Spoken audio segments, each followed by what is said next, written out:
Success is a peace of mind which is a direct result of self-satisfaction in knowing you made the effort to become the best of which you are capable. Good morning from wherever you're watching us. Welcome to Kings TV News, where we serve you with the latest happenings in our country. And remember, Kings TV is where news comes first. But first, let's look at the highlights.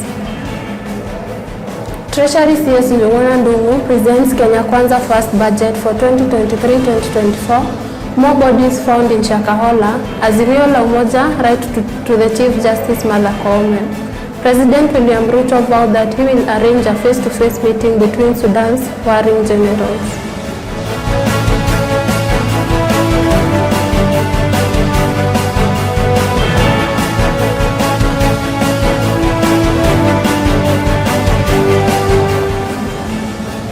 What's your take on the 2023-2024 budget that was read on 15th June at 3 p.m. Reach us at our social media platforms, YouTube at Kings Fraternity, Facebook at Kings TV. I am Beyonce Wangoi. Welcome to the broadcast.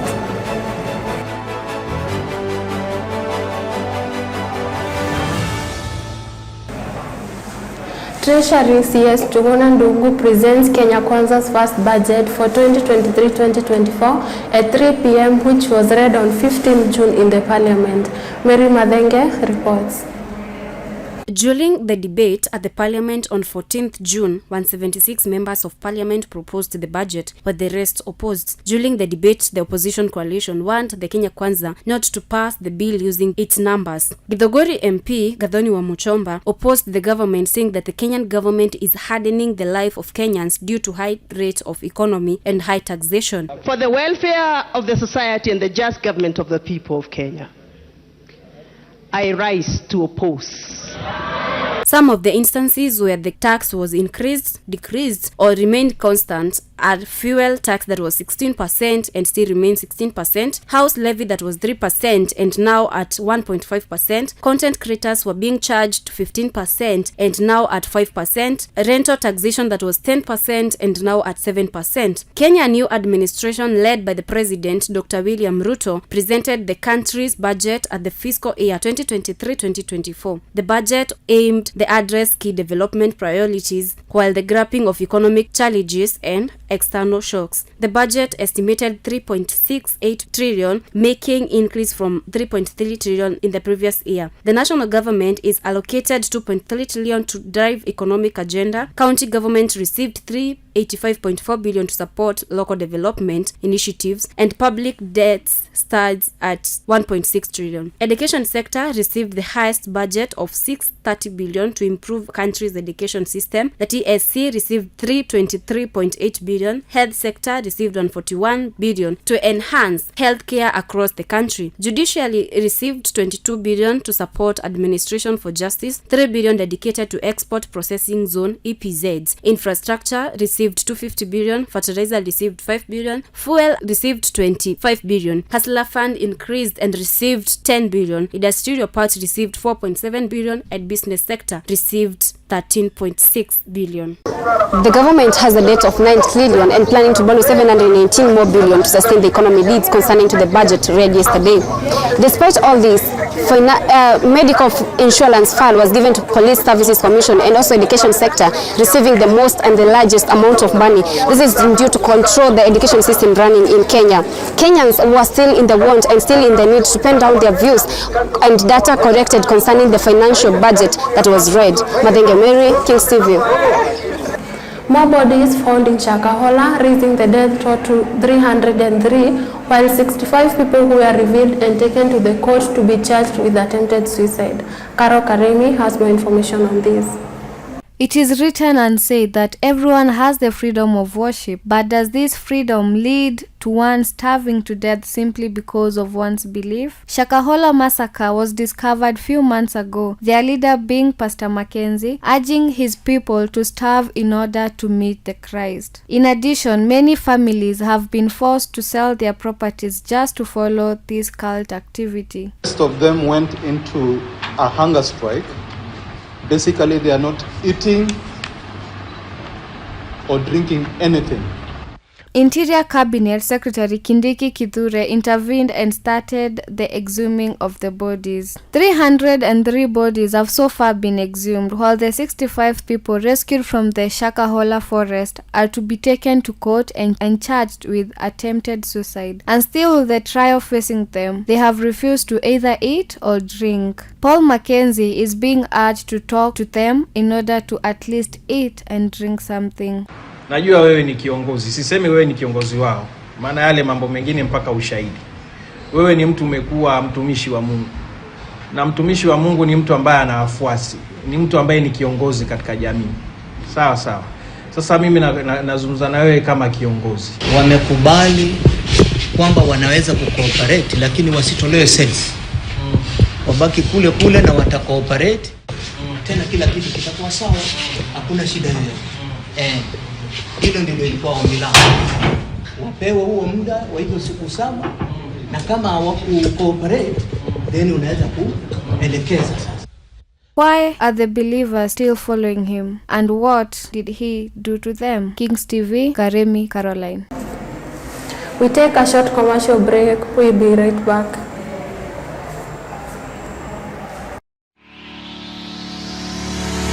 Are you looking for a technical school to make your dreams to a reality? Look no further than Petans Technical College. We have a variety of courses such as mass communication, information technology, cosmetology, hospitality, tourism, automotive engineering, fashion and design, plumbing, and many other short courses.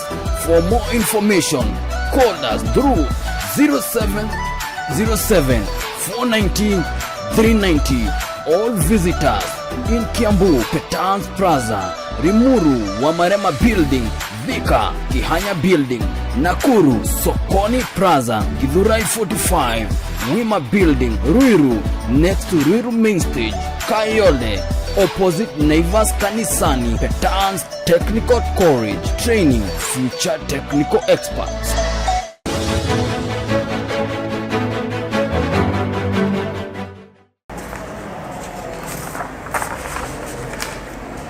Welcome back. Parties face-to-face find a lasting solution to the crisis. These were the words of President William Ruto as he was addressing the media on Monday in Djibouti during the 14th ordinary meeting of the Intergovernmental Authority on Development IGAD, Assembly of Heads of State and the Government. We have taken the decision that the quartet of Kenya, Ethiopia, South Sudan,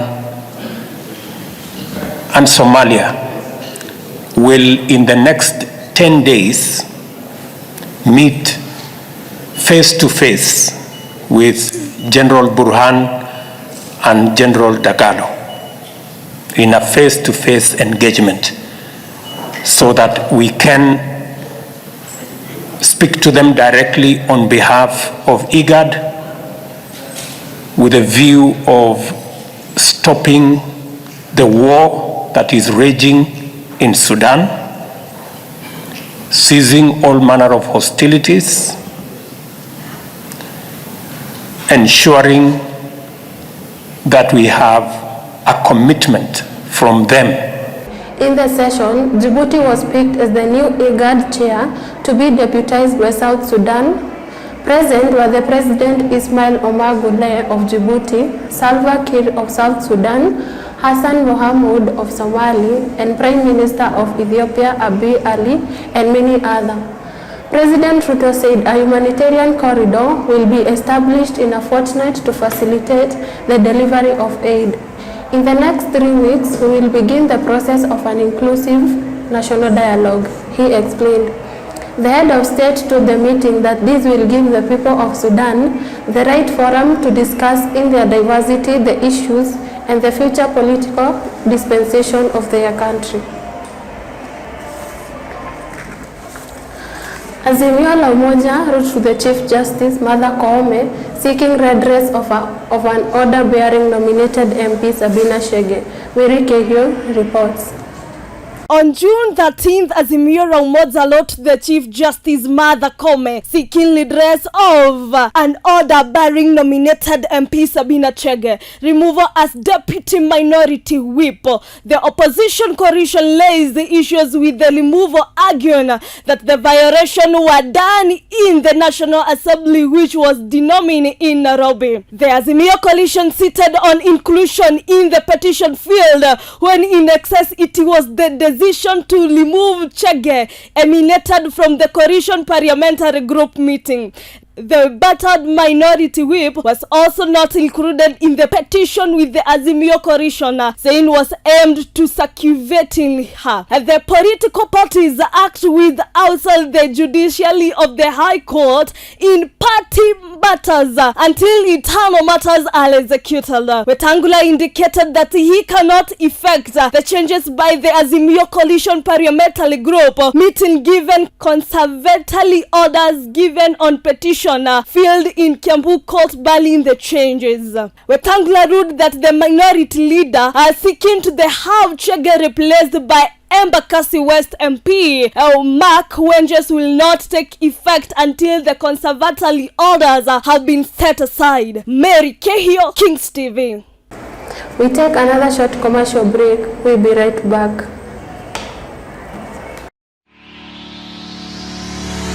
Are you looking for a technical school to make your dreams to a reality? Look no further than Petans Technical College. We have a variety of courses such as mass communication, information technology, cosmetology, hospitality, tourism, automotive engineering, fashion and design, plumbing, and many other short courses. For more information, call us through 07-419-390. All visitors in Kiambu, Petans Plaza, Rimuru, Wamarema Building, Vika, Kihanya Building, Nakuru, Sokoni Plaza, Githurai 45, Wima Building, Ruiru, next to Ruiru Main Stage, Kayole, opposite Naivas Kanisani. Petans Technical College, training future technical experts.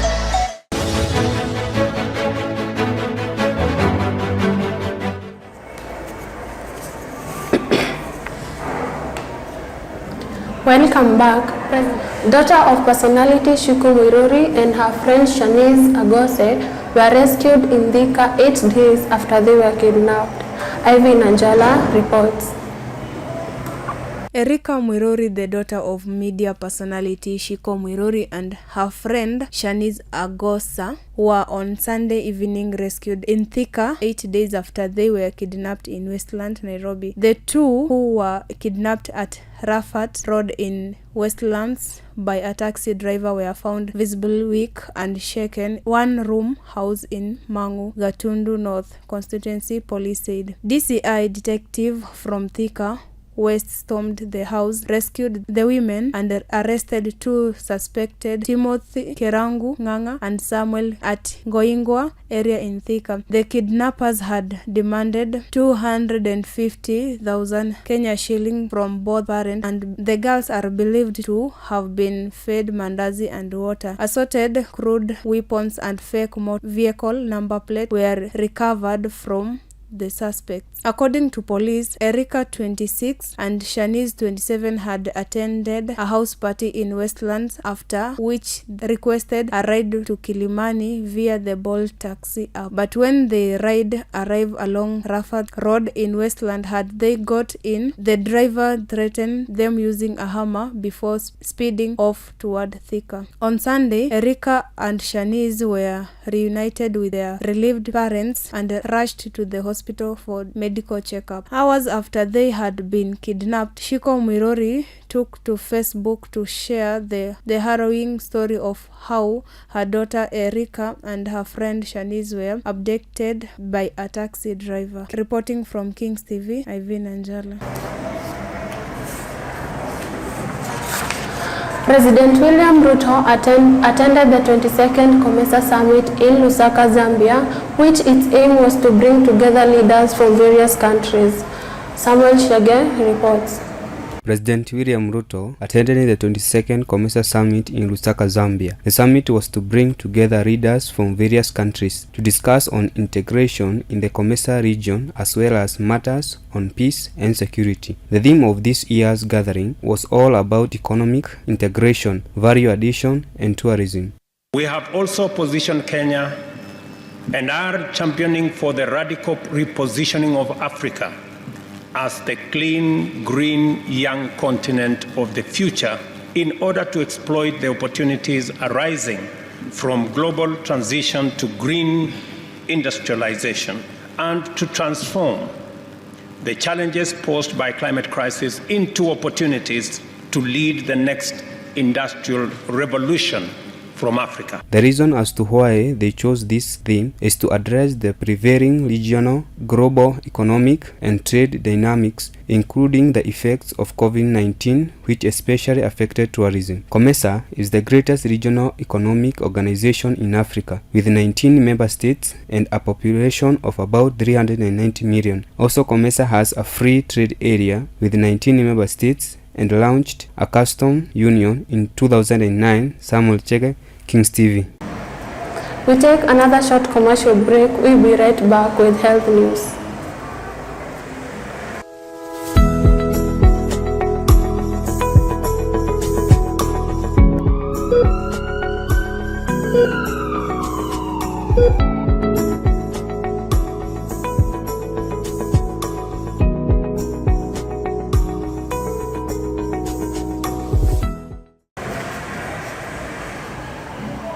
On the health sector, Cabinet Secretary Susan Nakumila held a consultative meeting to address certain issues in health sector. Cynthia Nyambura reports. On the 15th of June, the Cabinet Secretary Nakumicha Susan held a consultative meeting between the national and the county governments. The objective of this meeting was to address critical issues in the health sector with a particular focus on the key pillars of the universal health coverage. They extensively discussed the following four key pillars: health commodity securities, human resources of health, integrated health information management ecosystem, and the health financing. Additionally, I'm pleased to announce that we, along with the county governors, have assigned an intergovernmental participating agreement. This agreement signifies the collaborative effort between the national and the county governments in deploying medical equipment and related services in our counties. Through this partnership, we aim to improve healthcare infrastructures and accessibility, ultimately benefiting the health and the well-being of our citizens throughout the country. Reporting for Kings TV, Cynthia Nyambura. You can't enjoy wealth if you are not in good health. Today we take a look at fibroids disease.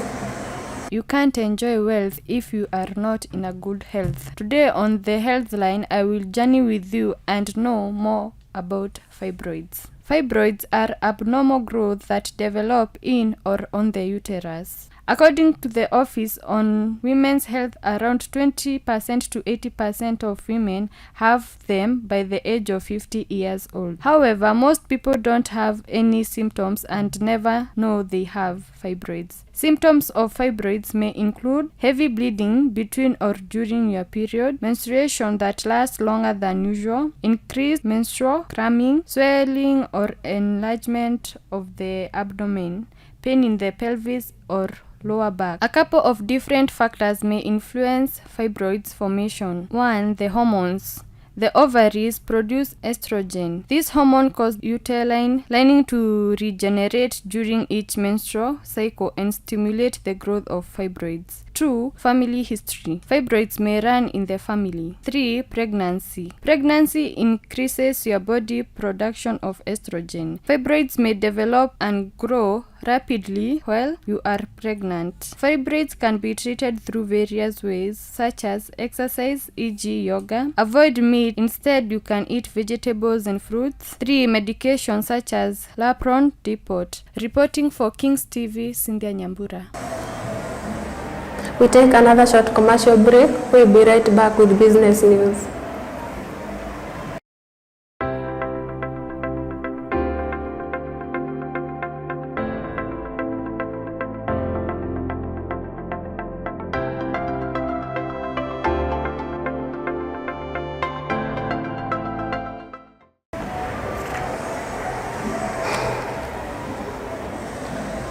On the business sector, United Arab Emirates has received permit to access in more African countries. Dominic Moya reports. United Emirates Airlines have received permit to access land in more African countries. This is after they signed a deal with Kenya's most used airline, Kenya Airways. The deal will benefit the two giant companies to sufficiently move their clients in direct flights, and also enable faster transportation of luggages from Mombasa to Dubai or Dubai to Nairobi. Thanks to the signed deal, Dubai travelers can now fly to move to more African countries through the spot. Kenya Airways flies to Dubai from Nairobi and Mombasa 4 times a week, while Emirates operates 14 weekly flights between Nairobi and Dubai. This contract is to benefit Kenya Airways that has made a loss of 36.26 billion in the recent years. Kenya Airways that has had a stiff competition with Ethiopia's airline, it will now access 23 destinations from the Emirates route. That is Singapore, Tokyo, Hong Kong, and many more that will enable the airline to grow revenues and cut losses. In a talk with KQ's Chief Commercial and Customer Officer, Julius Dairo, he said that the partnership will provide the ideal gateway for customers and it will seek to increase the connectivity between Africa and the Middle East through Emirates hub in Dubai. In the area of agriculture, more dairy goats for Kerio farmers as the county government of Elgeyo Marakwet take a proactive step by distributing more dairy goats in Aro Ward, Marakwet West Sub-County. The milk from the goats is said to be of high fat content and proteins. For you to get a liter of goat milk, you will cost up to 200 shillings. From the Togen goat, which is among the best production goat, can produce up to 3.8 to 5 liters. With 797 goats already distributed to farmers in the Endo and Aro Ward, the region will generate up to 600,000 in revenue. This infusion of capital is significant to improve household earnings for the local community and will create self-employment to curb idleness. On the currency, the dollar is equivalent to 139.70 Kenya shillings, where the British pound is equivalent to 179.69 Kenya shillings. Business Report, Kings TV, Muya Dominic. We take another short commercial break. We'll be right back with Sports Arena.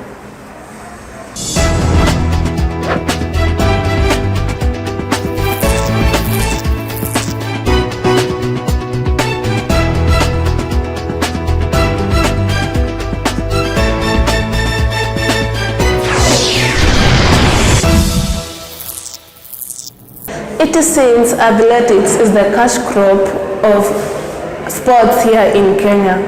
Welcome to Sports Arena with me, Margaret Mwangi. Faith Kipyegon was awarded 5 million shillings in cash, a house worth 6 million shillings for breaking 2 records in Italy and France respectively. She broke the 1,500 and 5,000 meters world records in Italy and France. She will earn 4.17 million shillings from her victories in Doha, Qatar, Florence and Italy, and additional bonus of $100,000 equivalent to 13.9 million. Babu Mwamba revoked the establishment of the Talanta Hela Council and Technical Committees. This comes even as the launch of the Talanta Hela program was set on Friday 9th at State House, Nairobi. Members that were revoked were media personality Carol Adol, Creative Committee Aziad Nasenya, Esther Akoth alias Akothe, Rosemary Wahu Kagwe alias Wahu, and many more. Former AC Milan owner and Italian president Silvio Berlusconi has passed away aged 86. AC Milan won 29 trophies in 31 years under Berlusconi as president and owner of the club. Manchester City win their first Champions League, and Pep Guardiola is the first coach ever to win the European treble on multiple occasions. That is Barcelona 2008-2009 season and Manchester City 2020-2023. Brentford have confirmed signing of forward Kevin Shade in club record €20 million deal. Yuri Telsman joined Aston Villa as free agent on a 4-year contract. Kylian Mbappe has informed Paris Saint-Germain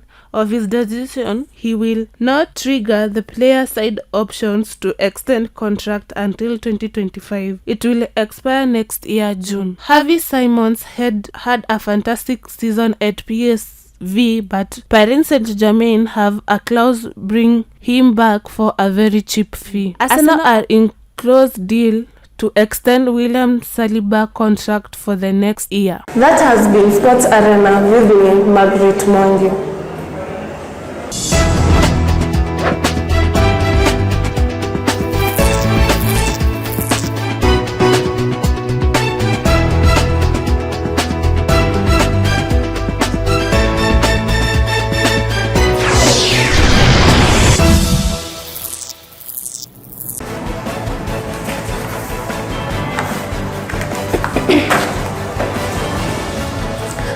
That was our Sports Arena with Margaret Mwangi, and earlier on we had asked a question on your take on the reading of the budget that happened on 15th June at 3 p.m.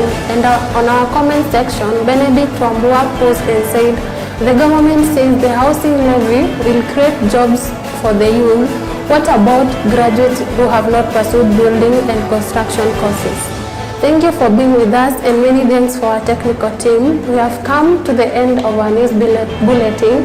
See you on our next bulletin. I am Boyan Songoi.